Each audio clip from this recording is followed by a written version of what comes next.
প্রিয় দেশবাসী, আসসালামু আলাইকুম। দেশের গণতান্ত্রিকামী জনগণকে বাংলাদেশ জাতীয়তাবাদী দল বিএনপির ৪৬তম প্রতিষ্ঠা বার্ষিকীর শুভেচ্ছা। প্রতিষ্ঠার পর থেকে আজ পর্যন্ত রাষ্ট্র পরিচালনা কিংবা বিরোধী রাজনৈতিক দল হিসাবে দেশে গণতন্ত্র এবং মানুষের অধিকার প্রতিষ্ঠার প্রতিটি আন্দোলন সংগ্রামে বিএনপি দেশ এবং জনগণের স্বার্থ সমুন্নত রেখেছে। এ কারণেই শত প্রতিকূল পরিস্থিতি পেরিয়েও দেশের গণতান্ত্রিকামী জনগণের কাছে স্বাধীনতার ঘোষকের দল বিএনপি সবচেয়ে জনপ্রিয় এবং বিশ্বস্ত রাজনৈতিক প্রতিষ্ঠান।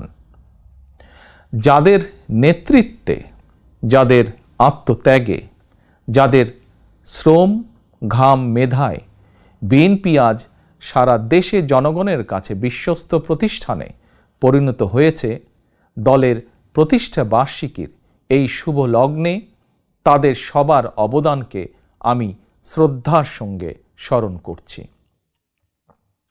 প্রিয় দেশবাসী, দেশ বর্তমানে ইতিহাসের এক সন্ধিক্ষণে এসে দাঁড়িয়েছে।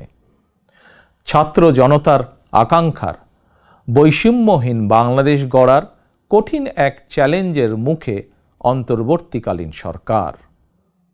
হাজারো শহীদের আত্মত্যাগ আর অসংখ্য ছাত্র জনতার নিদারুণ যন্ত্রণাকর পরিস্থিতির মধ্য দিয়ে গত ৫ই অগস্ট দেশ স্বৈরাচার মুক্ত হয়েছে।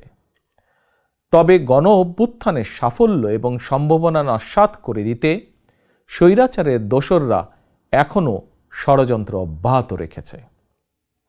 আমি বিশ্বাস করি, বাংলাদেশের পক্ষে শক্তি সতর্ক থাকলে বাংলাদেশকে আর বিপথে নেওয়া যাবে না, আর পথ হারাবে না আমাদের এই প্রিয় বাংলাদেশ। প্রিয় দেশবাসী, ষড়যন্ত্র কিংবা অপপ্রচার চালিয়ে গত ১৫ বছরের অনাচার অবিচার জনগণকে আর ভুলিয়ে দেওয়া যাবে না।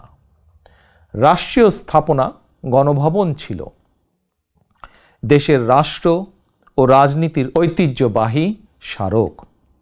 গণভবন বর্তমানে স্বৈরাচার হাসিনার দুর্নীতি, দুঃশাসন, অনাচার, অপকর্মের প্রতীক।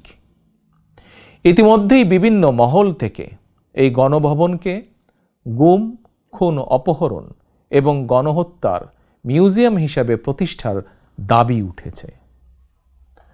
২০০৯ সালের পিলখানায় সেনা হত্যা থেকে শুরু করে ২০১৩ সালে শাপলা চত্বর হত্যাকাণ্ড, ২০১২, ২০১৪, ২০১৫, ২০১৮, ২০২২ এবং ২০২৩ সালে গণতন্ত্র পুনরুদ্ধার আন্দোলনের সময় গুম ও বিচার বহির্ভূত হত্যাকাণ্ড, ২০১৮ সালের কোটা বিরোধী আন্দোলন এবং নিরাপদ সড়ক আন্দোলনে, ২০২৪ সালে গণ অভ্যুত্থানে শহীদ এবং গুম হওয়া মানুষদের স্মৃতিগুলো এই মিউজিয়ামে সংরক্ষিত থাকবে।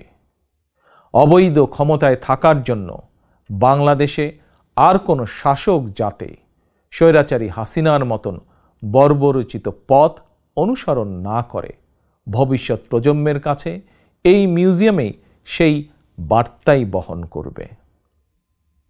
প্রিয় দেশবাসী, অন্তর্বর্তীকালীন সরকার যখন গণ অভ্যুত্থানের আকাঙ্ক্ষা বাস্তবায়নের পথে রয়েছে, এমন সময় হঠাৎ করেই চাপিয়ে দেওয়া বন্যা পরিস্থিতি দেশের পূর্বাঞ্চলের বিস্তীর্ণ অঞ্চল গ্রাস করে নিয়েছে।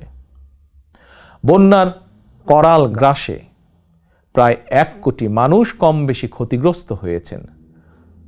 অনেক মানুষ মারা গিয়েছেন, বিনষ্ট হয়েছে সম্পদ। এমন পরিস্থিতিতে সাধ্যমতন বন্যার্তদের পাশে দাঁড়াতে বিএনপি প্রতিষ্ঠা বার্ষিকীর সকল কর্মসূচি বাতিল করেছে। ইতিমধ্যে কোনো কোনো এলাকায় বন্যার পানি কমতেও শুরু করেছে।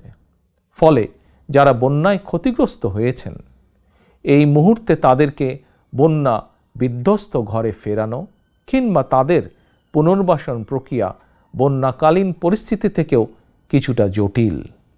সুতরাং আপনাদের কাছে আমার বিনীত অনুরোধ, আপনারা বন্যায় ক্ষতিগ্রস্তদের প্রতি আপনাদের সহযোগিতা দয়া করে অব্যাহত রাখুন। সমন্বিতভাবে ক্ষতিগ্রস্তদের পাশে দাঁড়ান। বিশেষ করে যেসব পরিবারে নারী, শিশু, বৃদ্ধ কিংবা বৃদ্ধা রয়েছেন, অগ্রাধিকার ভিত্তিতে তাদের প্রতি দয়া করে সহায়তার হাত বাড়িয়ে দিন। সফলজনকভাবে বন্যা পুনর্বাসন প্রক্রিয়া সম্পন্ন করতে একজন নাগরিক হিসাবে সরকারি উদ্যোগ বাস্তবায়নেও দয়া করে সক্রিয় ভূমিকা রাখুন। প্রিয় দেশবাসী, রাষ্ট্র, রাজনীতি, শিক্ষা, সংস্কৃতি, অর্থনীতি, জনপ্রশাসন, বিচার বিভাগ সকল ক্ষেত্রে দেশকে এক নৈরাজ্যকর অবস্থায় রেখে স্বৈরাচারী হাসিনা পালিয়েছে। দেশকে একটি ঋণ নির্ভর, আমদানি নির্ভর, পরনির্ভর করে রেখে স্বৈরাচারী হাসিনা পালিয়েছে। শুধুমাত্র একজন হাসিনাই পালিয়ে যায়নি, তার বিনা ভোটের মন্ত্রিসভা, বিনা ভোটের সকল এমপি, এমনকি তাদের নিয়োগ দেওয়া বায়তুল মোকাররমের খতিব পর্যন্ত পালিয়েছে।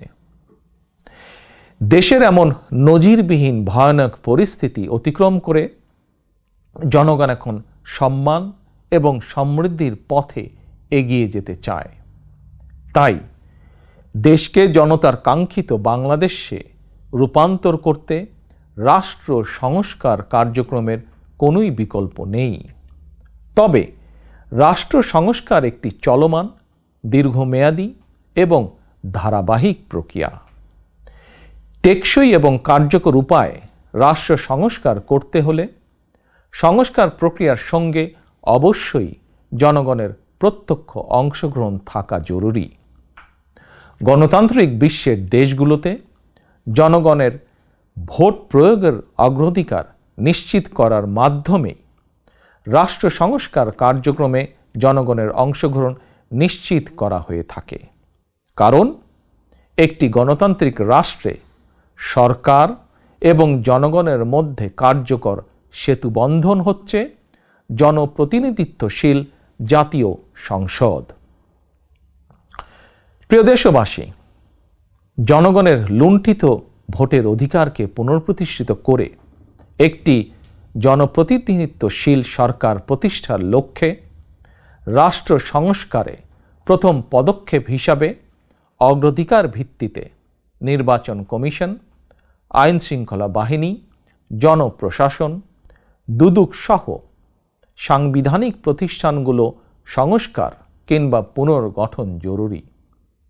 সেই লক্ষ্য অর্জনে অন্তর্বর্তীকালীন সরকার তাদের পরিকল্পনা অনুযায়ী রাষ্ট্র সংস্কার কার্যক্রম এগিয়ে নিচ্ছে বলে আমরা মনে করি। সুতরাং জনগণের প্রত্যক্ষ ভোটে একটি জনপ্রতিনিধিত্বশীল রাষ্ট্র এবং সরকার গঠনের লক্ষ্যে দেশকে নির্বাচনী রোডম্যাপে তোলার জন্য প্রয়োজনীয় রাষ্ট্র সংস্কারের জন্য জনগণ অন্তর্বর্তীকালীন সরকারকে সব রকমের সহায়তা করতে প্রস্তুত। প্রিয় দেশবাসী, আমি মনে করি, আমাদের দল বিএনপি মনে করে, রাষ্ট্র সংস্কারকে কার্যকর করতে হলে দেশের রাজনৈতিক দলগুলোর দৃষ্টিভঙ্গি এবং কার্যক্রমেও স্বচ্ছতা নিশ্চিত করার বিষয়টিও উপেক্ষা করার কোনোই সুযোগ নেই। সে লক্ষ্যেই 2023 সালের জুলাই মাসে রাজনৈতিক দল হিসাবে বিএনপি রাষ্ট্র সংস্কারের পাশাপাশি দলীয় রাজনৈতিক সংস্কার কর্মসূচি ঘোষণা করেছে।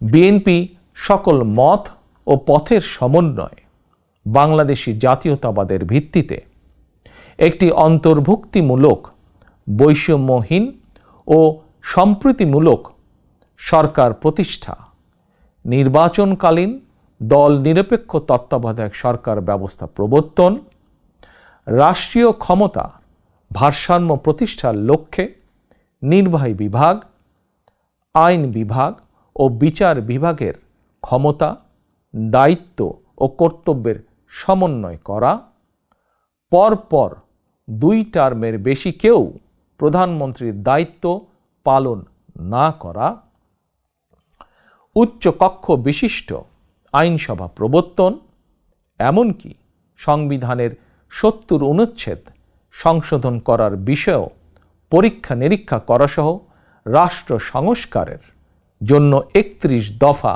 রূপরেখা দিয়েছে। আমি মনে করি, আমাদের দল বিএনপি মনে করে, জনগণের কাঙ্ক্ষিত বাংলাদেশ গঠনের জন্য রাষ্ট্র ও রাজনীতি সংস্কারের বিকল্প নেই। দীর্ঘমেয়াদী রাষ্ট্র সংস্কার কার্যক্রমগুলো জনগণের প্রত্যক্ষ ভোটে নির্বাচিত সরকারের মাধ্যমে হলে সেটি বেশি কার্যকর বলে জনগণ বিশ্বাস করে এবং গণতান্ত্রিক বিশ্বেও এটি স্বীকৃত। প্রিয় দেশবাসী, আমাদের আর পেছনে তাকানোর কোনোই সুযোগ নেই। পলাতক স্বৈরাচার জাতীয় জীবনের 15টি বছর কেড়ে নিয়েছে। সেই দুঃস্বপ্নকে দূরে ঠেলে দিয়ে দেশের জনগণের সামনে একটি বৈষম্যহীন, নিরাপদ, মানবিক বাংলাদেশ গড়াই বিএনপির আগামী দিনের লক্ষ্য। বিএনপি বিশ্বাস করে, তথ্য প্রযুক্তির বর্তমান বিশ্বে কথামালার রাজনীতির পরিবর্তে বর্তমান প্রজন্ম প্রতিশ্রুতির বাস্তবায়ন দেখতে চায়।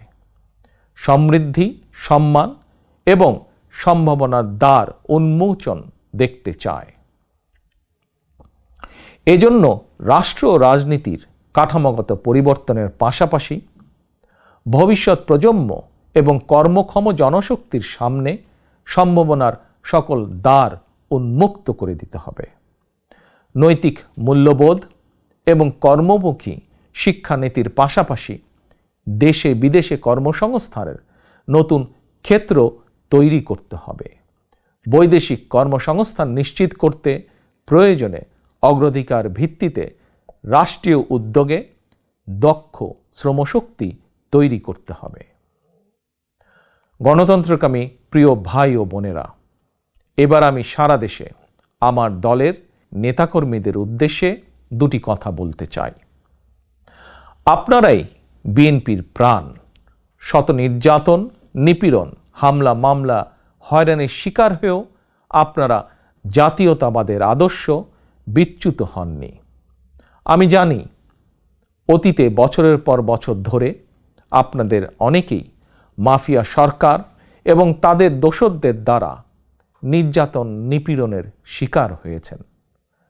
তবে বর্তমান পরিবর্তিত পরিস্থিতিতে আপনাদের প্রতি আমার একান্ত অনুরোধ, অতীতে নির্যাতনের শিকার হওয়ার কারণে আপনারা কেউ দয়া করে প্রতিশোধ পরায়ণ হবেন না।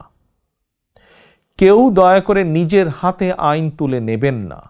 বরং অন্যায় অবিচারের শিকার হলে আইনগত পদক্ষেপ নিন।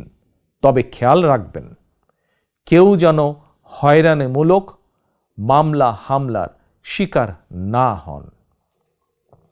আপনাদের প্রতি আমার স্পষ্ট বার্তা, শক্তি কিংবা ভয় দেখিয়ে নয়, বরং ইনসাফ এবং উদারতা দিয়ে মানুষের মনকে জয় করুন, জনগণের ভালোবাসা অর্জন করুন। পরিশেষে বিএনপির 46তম প্রতিষ্ঠা বার্ষিকীর এই শুভ লগ্নে আমি বলতে চাই, স্বাধীনতার ঘোষকের প্রতিষ্ঠিত দল বিএনপিকে mother of democracy Begum Khaleda Zia দেশের 87,000 গ্রামের প্রতিটি ঘরে ঘরে পৌঁছে দিয়েছেন। সেই দলের পতাকা এখন আমার, আপনার, আমাদের হাতে। এই পতাকা এখন শুধু বিএনপির দলীয় পতাকাই নয়, বরং এই পতাকা এখন দেশ এবং জনগণের স্বাধীনতা ও অধিকার রক্ষার প্রতীকে পরিণত হয়েছে। সুতরাং যারা এই পতাকার মর্যাদা সমুন্নত রাখতে চান, তারা কোনো প্রকার অনৈতিক কিংবা অনধিকার চর্চায় লিপ্ত হবেন না।